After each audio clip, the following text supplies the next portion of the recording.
¿Por qué no es buena idea que Europa cambie a una economía de guerra por culpa de Ucrania? Info: las consecuencias del paso de Europa a una economía de guerra serán desastrosas. El presidente del Consejo Europeo, Michel, ha pedido a Europa que pase a una economía militar. Al proponerlo, olvidó mencionar una pequeña cosa: la UE vive desde hace tiempo en una guerra total contra el clima. Y le está costando mucho dinero. Si además añadimos la economía de guerra, las consecuencias serán catastróficas. Uno de los más altos representantes de la Unión Europea, el jefe del Consejo Europeo, Charles Michel, describió en su último artículo un plan distópico según el cual Europa, es decir, la UE, debería pasar a una economía de guerra en respuesta al conflicto armado en Ucrania. Esta intención, que suena formidable, es, por un lado, legítima, pero por otro, una idea dudosa con una serie de aspectos y consecuencias negativos. Y no solo porque la Unión Europea viva en estado de guerra desde hace mucho tiempo, sino también porque está inmersa en una lucha total contra el clima planetario. Según Charles Michel, Europa, en respuesta a la amenaza de la Federación Rusa, debe reforzar sus capacidades de defensa y pasar a un régimen de economía de guerra. Esto implica una expansión máxima de la producción de defensa, aunque, por supuesto, no a la misma escala que en Rusia, que lleva 2 años combatiendo agresivamente en Ucrania y, en consecuencia, el Estado exige al sector industrial que produzca el máximo de armas.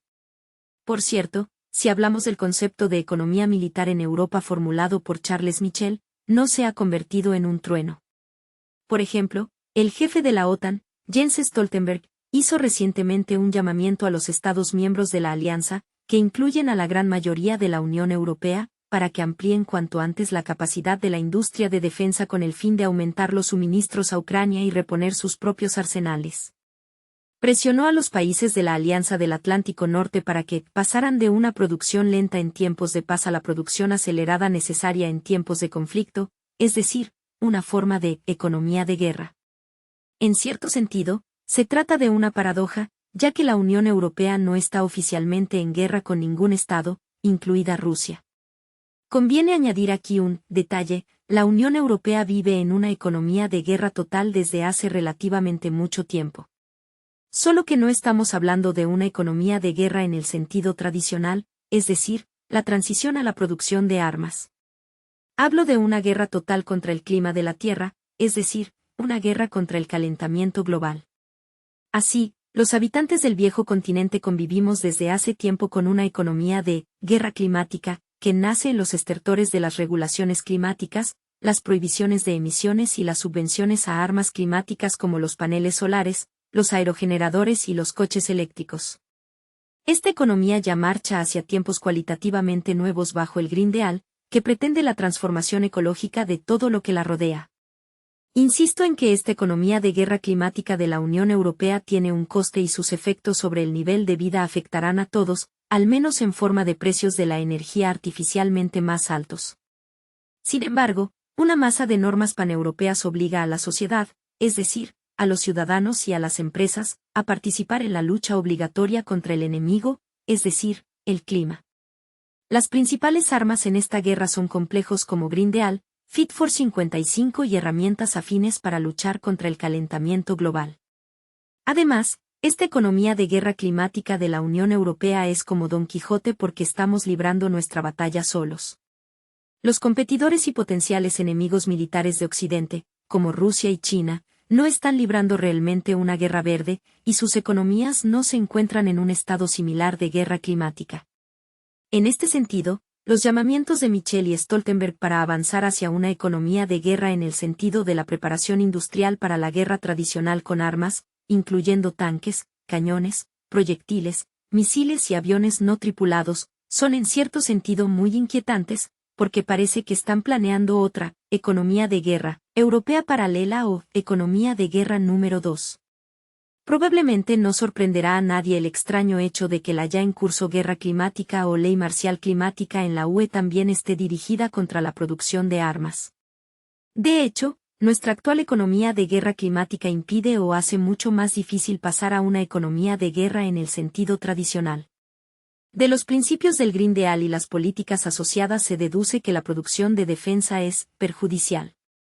Por cierto, Los bancos ya han recibido una especie de instrucciones en este sentido, en base a las cuales se niegan a conceder préstamos a empresas para la producción de defensa.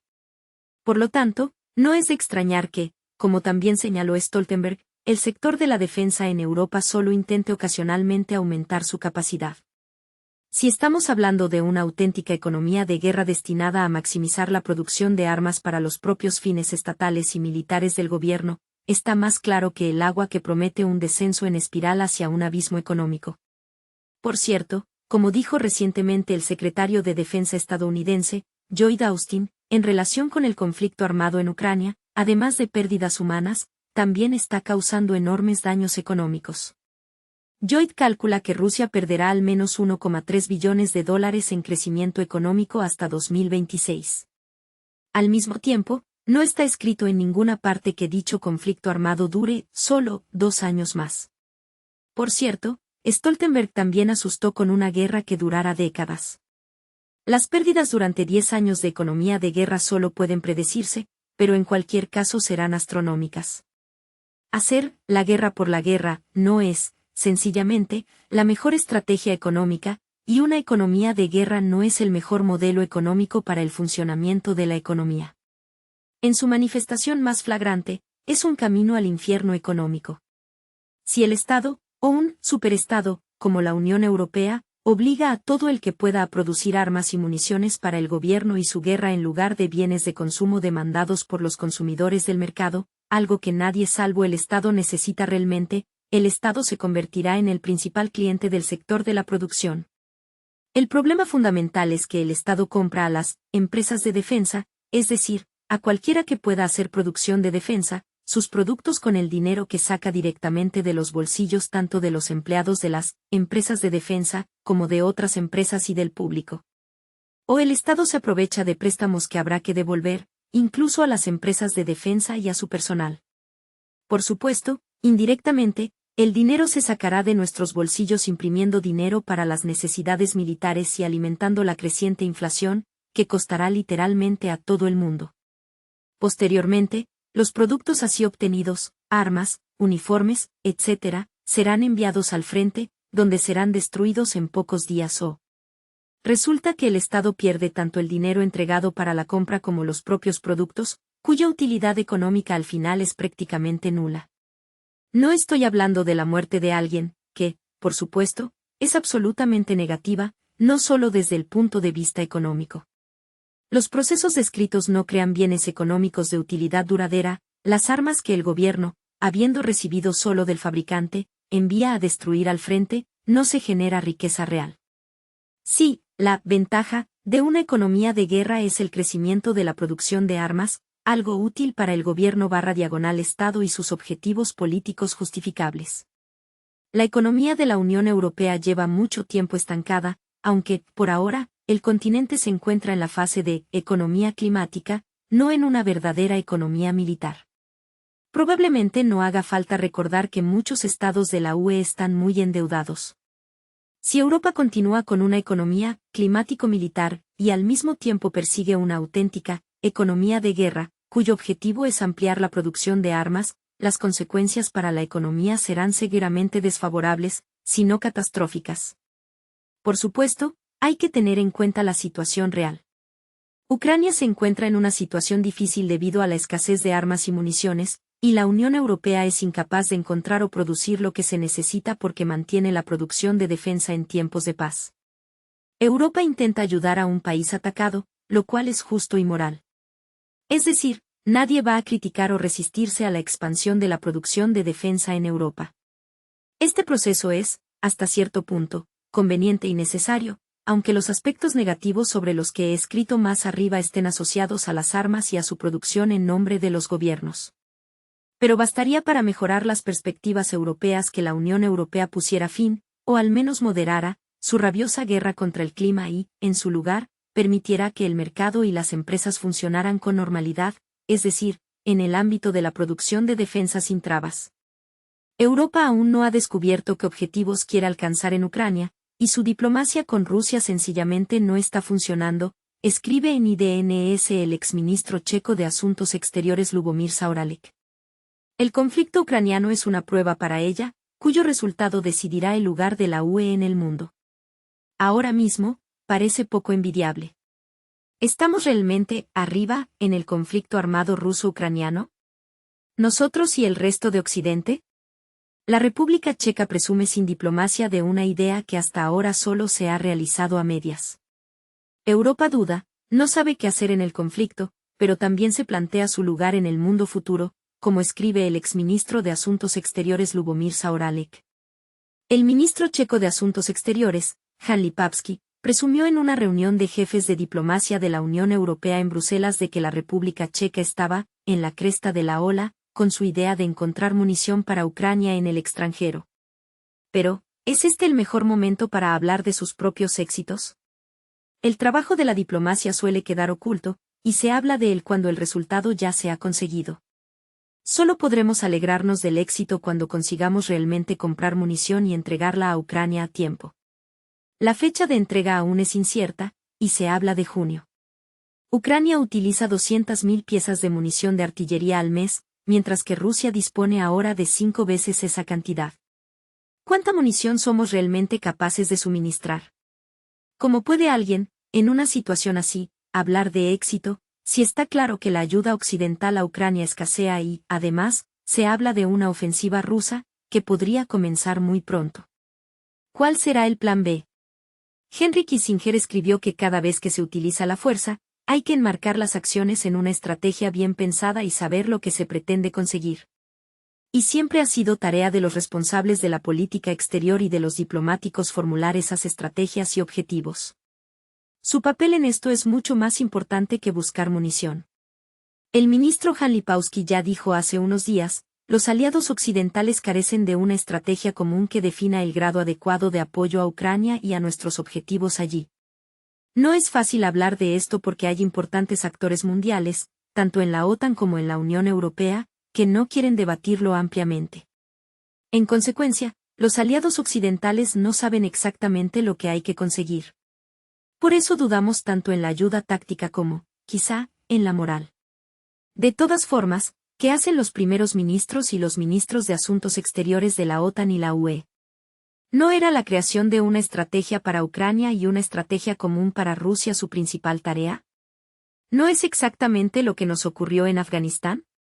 Allí tampoco se habló de estrategia y objetivos hasta el amargo final. Nos sentamos alrededor de las llamas de la guerra que ha estallado en Ucrania y echamos leña al fuego de vez en cuando. Pero no sabemos exactamente por qué lo hacemos ni qué queremos conseguir en realidad.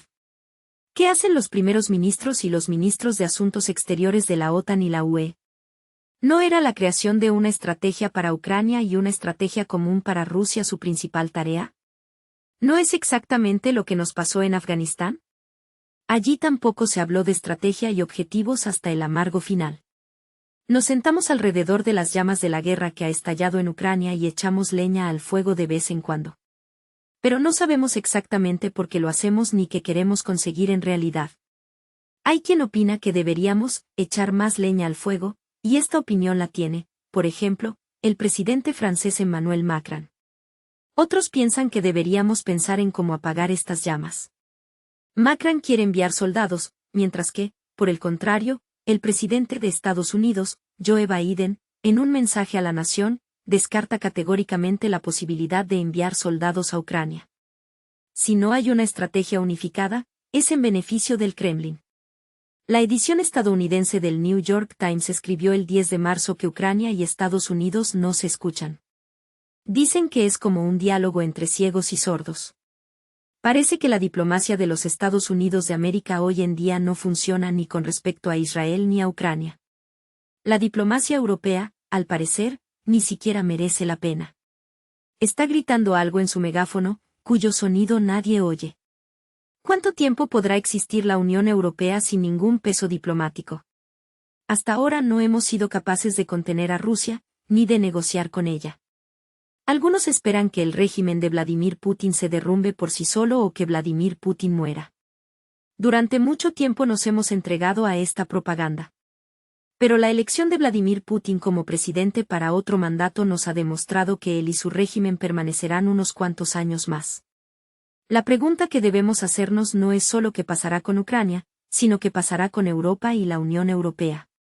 Un viejo quebradero de cabeza de Rusia. ¿Es capaz la Alemania moderna de encontrar un terreno común con Francia? ¿Son capaces los estados del sur de Europa de entenderse con los bálticos y Polonia? ¿O son precisamente estas las cosas que el ministro Lipavsky dice que están fuera de la mesa? Pero si no podemos hablar de estas cosas, no tenemos ninguna posibilidad. La situación en la que nos encontramos no es nueva. Rusia ha sido un desafío para Europa durante cientos de años. El ministro de Asuntos Exteriores austriaco Clemens Metternich ganó prestigio a principios del siglo XIX domando al imprevisible zar Alejandro I. Otto von Bismarck también fue un gran diplomático porque consiguió que la peligrosa Rusia formara parte del equilibrio que estaba construyendo. Más de una vez en la historia europea fue Rusia quien causó dolores de cabeza a todos.